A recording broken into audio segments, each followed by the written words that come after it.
Hello दोस्तों, आज की कहानी है मेरे पति 18 साल की लड़की घर ले आए। मैं रचना हूँ। अभी अभी शादी के बाद मैं और मेरे पति सूरज एक बड़े शहर में आ गए हैं। हम दो ही लोग हैं, एक बड़ा फ्लैट है। मेरे पति की अच्छी जॉब है। मैं कभी कभी यह सोचती हूँ कि मुझे बहुत अच्छा पति मिला है। शहर में आए अभी हमें कुछ दिन ही हुए हैं, तभी मेरे पति एक 18 साल की लड़की को एक दिन घर ले आए। कहा कि गरीब है, इसे काम की ज़रूरत है। मैंने कहा, ऐसा क्या काम है हम दोनों के बीच में अकेली कर सकती हूँ। लेकिन उन्होंने बोला यह यहीं रहेगी और कुछ काम करेगी। मैंने बोला ठीक है।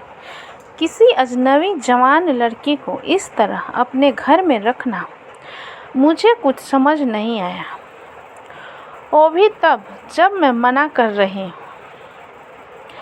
रात मैंने सोचा कि उनसे पूछूं कि आखिर यह लड़की कौन है, लेकिन रात जब मैं कमरे में गई तब वो अपने लैपटॉप पर मीटिंग में बिजी थे। जैसे ही मैंने दरवाज़ा खोला, मुझे हाथ से इशारा करके चुप रहने को कहते हैं।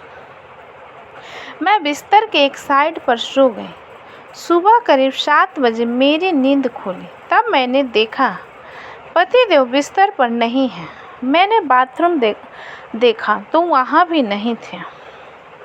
दरवाज़ा के पास जाकर जब मैंने किचन में देखा तो मेरे पति हाथ में पैसे लिए उस लड़की को दे रहे थे और वो लड़की रो रही थी।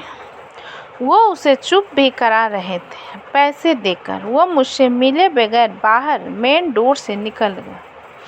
मुझे अब कुछ समझ नहीं आया कि बात क्या है। थोड़ी घबराहट भी हुई। अजीब अजीब ख्याल मन में आने लगे। साथ ही यह भी ख्याल आया कि जो मैं सोच रही हूँ ऐसा कुछ भी नहीं हो।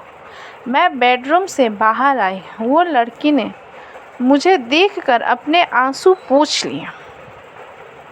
मुझे देखते ही वो बोली, मैडम साहब बोले कि वो आज वो शहर के बाहर जा रहे हैं मीटिंग के लिए, कल शाम तक आएंगे। आप सो रही थे इसलिए आपको उठाया नहीं। मुझे कहा कि आपको बता दें। मुझे उससे बात करने का बिल्कुल भी मन नहीं था, इसलिए मैंने उसकी तरफ देखा भी नहीं। बस अब मैं अपने बेडरूम में बैठी कुछ कुछ सोचने लगी। शादी को अभी 1 महीना ही हुआ है और मैं उनके बारे में न जाने क्या क्या सोचने लगी। लेकिन उन्होंने मुझे सोचने का कारण भी दिया है। एक तो यह लड़की वो अचानक ले आए। मेरे मना करने के बाद भी उन्होंने इसे यहाँ काम पर रखा और आज वो उसे रुपए भी दे रहे थे। मैंने सोचा कि एक बार फ़ोन पर उनसे बातें करके देखती हूँ। मैंने उन्हें फ़ोन लगाया पर उनका फ़ोन स्विच ऑफ बता रहा था। यह पहली बार था जब ऐसा हुआ कि उनका फ़ोन बंद है। अब मेरा सर और भी चकरा गया। इतने में वो लड़की रूम में चाय लेकर आती है। बोली, मैडम चाय। मैंने भी उसको पूछा, तुम्हारा नाम क्या है? बोली, राखी। उसके पास फ़ोन भी था अब वो वाइब्रेट हो रहा था। फ़ोन को रिसीव करने वो दौड़कर मेरे बेडरूम से बाहर गए। मुझे दूर से अब यही सुनाई दे रहा था कि उसने कहा कि मैं आती हूँ। फिर बात करके वो फिर मेरे बेडरूम में आकर कहती है, मैडम मैं 2 घंटे में आती हूँ, मुझे कुछ काम आ गया है। इतना बोलकर वो मेरी हाँ सुने बगैर ही चली गई। मैं कुछ बोल ही नहीं पाई, लेकिन फिर 2 मिनट मेरे मन में आया कि क्यों ना उसका पीछा करूं और मैंने 1 सेकेंड में कपड़े चेंज किए और उसके पीछे हो गए। वो मुझे मेरी बिल्डिंग के नीचे दिखाई दी। उसके बाद उसने एक रिक्शा लिया। मैंने भी रिक्शा लेकर उसका पीछा किया। रिक्शा एक पतली सी गली में रुका। वो वहाँ से उतरकर पैदल चलने लगे। बहुत सारे छोटे छोटे घर से होते हुए वो एक घर के आगे पहुँचे। मैं लगातार उसका पीछा कर रही थी। क्यों कर रही थी, क्या जानना चाहती थी, इसका मुझे कुछ पता नहीं था। बस मैं उसके पीछे थी। दरवाज़ा खुला और खुलते ही वो लिपट गई। उसकी माँ से जोर से माँ और बेटी दोनों रोने लगी। दरवाज़ा बंद करना भी भूल गया। मुझे लगा कि अब मुझे सामने जाकर बात करनी होगी कि परेशानी क्या है। मैं उसके सामने गई। मुझे देखकर लड़की बोली, मैडम आप यहाँ पे? मैंने कहा, तुम्हारे साहब बोल गए थे कि वो तुम्हारा ध्यान रखना। उसकी रोती हुई माँ बोली कि ऐसा इंसान बहुत कम मिलते हैं। मैंने पूछा, क्या परेशानी है, आप मुझे बताएं।